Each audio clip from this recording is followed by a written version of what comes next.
Et salut, c'est Joël Léo. Aujourd'hui, on va parler de Gate et de My Hero Academy.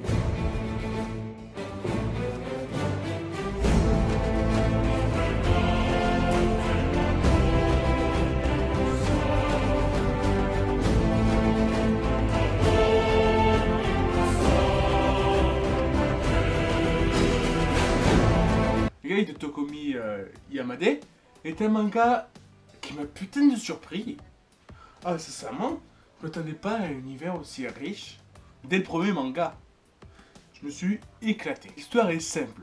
C'est un univers médiéval fantastique, un peu comme World of Warcraft, qui réussit à trouver une porte, ou construire une porte, un peu comme World of Warcraft, et passe sur un autre monde.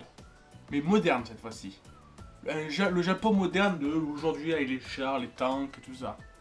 Et ils se font défoncer. Et après c'est l'inverse, c'est les Japonais, voyant cette porte, qui découvrent un nouveau monde.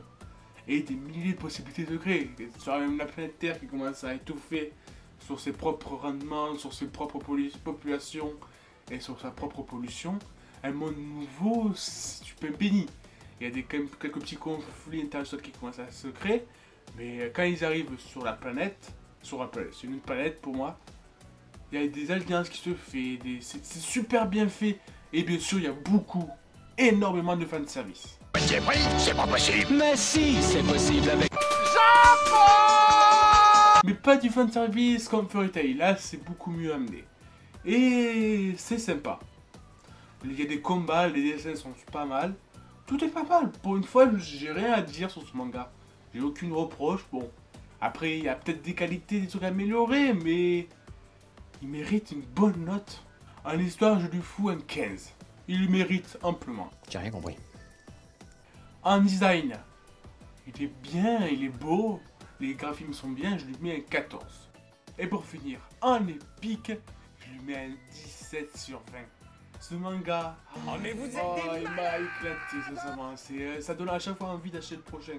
Il me tarde que le tome 3 il sort. My Hero Academy. Pareil, je me suis bien amusé.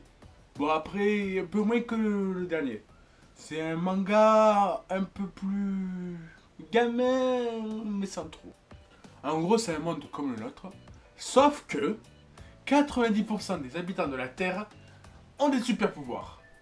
Ça va un peu comme la Fameuse Compagnie, des pouvoirs de merde au pouvoir pour enraser un pays.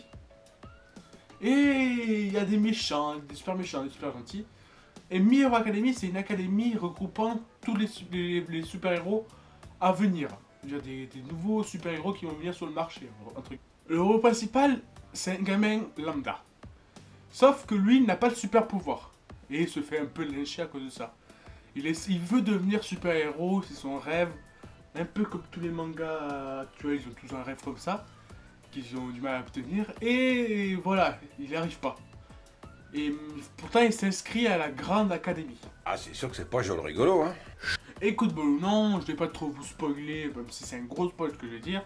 Donc, en gros, il se fait léguer un pouvoir. C'est le seul pouvoir qui peut se léguer d'une personne à une autre. Une personne qui a des pouvoirs à une personne qui n'a pas de pouvoir.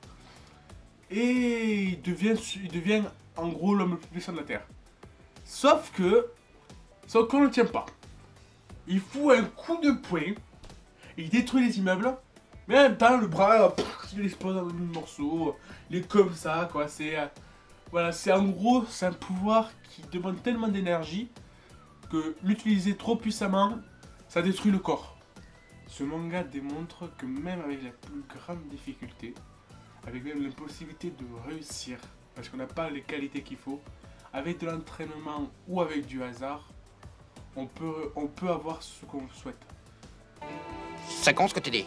On s'en fout. En gros, en histoire, je lui mets un 12 parce que c'est une histoire qui est déjà trop utilisée. C'est une histoire que j'ai vue 1000 fois. Dans différentes formes, certes, mais c'est une histoire que j'ai vue 1000 fois. Alors je lui mets un 12. En épique, ce manga, il te donne envie de continuer. C'est ça pour moi l'épique. C'est un truc qui te dit, oh putain, c'est tellement bien que j'ai envie d'acheter le prochain. Alors moi, je lui mets un 14. Et au niveau du graphisme, il est beau. Pas si exceptionnel que ça, mais il est certainement mieux que Shingeki no Kyojin. Mais il est beau. Alors je lui mets un... Allez, un 13. J'espère que cette vidéo t'a plu, que tu as ce manga, ou même les deux, tu vas les lire. Et bonne vidéo, bonne fin de journée, ou ce que tu fais. Et voilà. Bah, c'était Jeune pour vous servir.